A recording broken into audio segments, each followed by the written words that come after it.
पौराणिक युग में शांतनु नामक एक सिद्ध साधु थे। इनकी पत्नी भी एक सिद्ध धर्मपरायण नारी थी। कहानी उस समय की है जब शांतनु और उनकी पत्नी बहुत वृद्ध हो चुके थे और उनकी आंखों की रोशनी भी चली गई थी।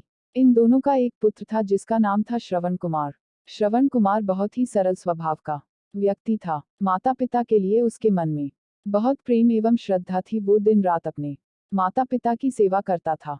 अपने माता पिता का बच्चों की तरह लालन पालन करता था। उसके माता पिता भी स्वयं को गौरवशाली महसूस करते थे और अपने पुत्र को दिन रात हजारों दुआएं देते थे। कई बार दोनों एक दूसरे से कहते कि हम कितने धन्य हैं कि हमें श्रवण जैसा मातृभक्त पुत्र मिला, जिसने स्वयं के बारे में ना सोचकर अपना पूरा जीवन वृद्ध नेत्रहीन माता पिता की सेवा में लगा दिया। इसकी जगह कोई अन्य होता तो विवाह के बाद केवल स्वयं का हित सोचता और बूढ़े नेत्रहीन माता पिता को कहीं छोड़ आता और खुशी से अपना जीवन व्यापन करता। जब ये बात श्रवण ने सुनी तो उसने माता पिता से कहा कि मैं कुछ भी भिन्न नहीं कर रहा हूँ, यह मेरा कर्तव्य है। जब मैं छोटा था तब आपने मुझे इससे भी ज्यादा अच्छा जीवन दिया और अब मुझे यह सौभाग्य प्राप्त हुआ है कि मैं आपकी सेवा करूं। आप दोनों जो भी इच्छा रखते हैं मुझसे कहे, मैं उन्हें अवश्य पूरा करूंगा। तब शांतनु और उसकी पत्नी कहते हैं, पुत्र श्रवण, हम दोनों की आयु बहुत हो चुकी है। अब जीवन का कोई भरोसा नहीं है। किसी भी समय हमारी आंखें बंद हो सकती हैं। ऐसे में हमारी एकमात्र इच्छा है, हम तीर्थ यात्रा करना चाहते हैं। क्या तुम हमारी यह इच्छा पूरी कर सकते हो? श्रवण कुमार अपने माता पिता के चरणों को पकड़कर अत्यंत प्रसन्नता के साथ कहता है, हाँ पिताश्री, यह तो मेरे लिए परम सौभाग्य की बात होगी कि मैं आप दोनों की इच्छा पूरी करूं। श्रवण अपने माता पिता को तीर्थ करवाने हेतु एक कावड़ तैयार करता है जिसमें एक तरफ शांतनु एवं दूसरी तरफ उनकी पत्नी बैठती हैं और कावड़ के डंडे को अपने कंधे पर लादकर यात्रा शुरू करता है।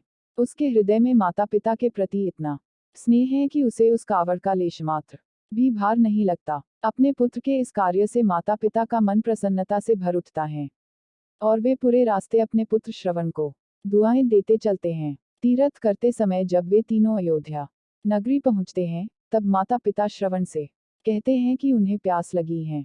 श्रवण कावड़ को जंगल में रखकर हाथ में पत्तों का पात्र बनाकर सरयू नदी से जल लेने जाता है।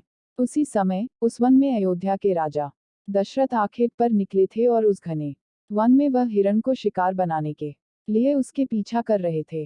तभी उन्हें घने जंगल में झाड़ियों के पार सरयू नदी से पानी के हलचल की आवाज आती है। उस हलचल को हिरण के पानी पीने की आवाज समझकर महाराज दशरथ शिकार के उद्देश्य से तीर चला देते हैं और उस तीर से श्रवण कुमार के हृदय को आघात पहुंचता है, जिससे उसके मुंह से पीड़ा भरी आवाज निकलती है, जिसे सुन दशरथ स्तब्ध रह जाते हैं और उन्हें अनहोनी का एहसास होता है और वे भागकर सरयू नदी के तट पर पहुंचते हैं, जहां वे अपने तीर को श्रवण के हृदय में लगा देख भयभीत हो जाते हैं और उन्हें अपनी भूल का एहसास होता है। दशरथ श्रवण कुमार के समीप जाकर उससे क्षमा मांगते हैं। तब अंतिम सांस लेता श्रवण कुमार महाराज दशरथ को अपने वृद्ध नेत्रहीन माता पिता के बारे में बताता है और कहता है कि वे प्यासे हैं, उन्हें जाकर पानी पिला दो और उसके बाद उन्हें मेरे बारे में कहना। और इतना कहकर श्रवण कुमार मृत्यु को प्राप्त हो जाता है। भारी हृदय के साथ महाराज दशरथ श्रवण के माता पिता के पास पहुंचते हैं और उन्हें पानी पिलाते हैं। माता पिता आश्चर्य से पूछते हैं उनका पुत्र कहाँ है। वे भले ही नेत्रहीन हो, पर वे दोनों अपने पुत्र को आहट से ही समझ लेते थे। माता पिता के प्रश्नों को सुन महाराज दशरथ उनके चरणों में गिर जाते हैं और बीती घटना को विस्तार से कहते हैं। पुत्र की मृत्यु की खबर सुनकर माता पिता रोने लगते हैं और दशरथ से उन्हें अपने पुत्र के पास ले जाने को कहते हैं। महाराज दशरथ कावड़ उठाकर दोनों माता पिता को श्रवण के शरीर के पास ले जाते हैं। माता पिता बहुत जोर जोर से विलाप करने लगते हैं। उनके विलाप को देख महाराज दशरथ को अत्यंत ग्लानि का आभास होता है और वे अपनी करनी की क्षमा याचना करते हैं। लेकिन दुखी पिता शांतनु महाराज दशरथ को श्राप देते हैं कि जिस तरह मैं शांतनु पुत्र वियोग में मरूंगा, उसी प्रकार तुम भी पुत्र वियोग में मरोगे। इतना कहकर दोनों माता पिता अपने शरीर को त्याग मृत्यु को प्राप्त हो जाते हैं। महाराज दशरथ श्राप मिलने से अत्यंत व्याकुल हो जाते हैं और कई वर्षों बाद जब उनके पुत्र राम का राज्य अभिषेक होता है, तब माता कैकेयी के वचन के कारण राम, सीता और लक्ष्मण को 14 वर्षों का वनवास स्वीकार करना पड़ता है। और इस तरह महाराज दशरथ की मृत्यु भी पुत्र वियोग में होती है। अपने अंतिम दिनों में उन्हें शांतनु के कहे शब्द याद आते हैं और वे राम के वियोग में अपना शरीर त्याग देते हैं।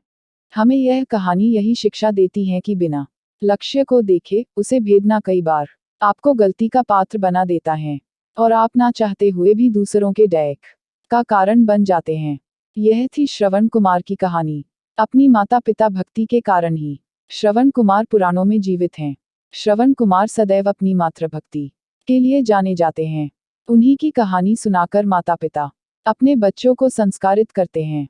रामायण महाकाव्य में ऐसे कई चरित्र हैं जो हमें वास्तविक जीवन के कर्तव्यों का ज्ञान देते हैं और हमें धर्म एवं कर्म का सही मार्गदर्शन देते हैं।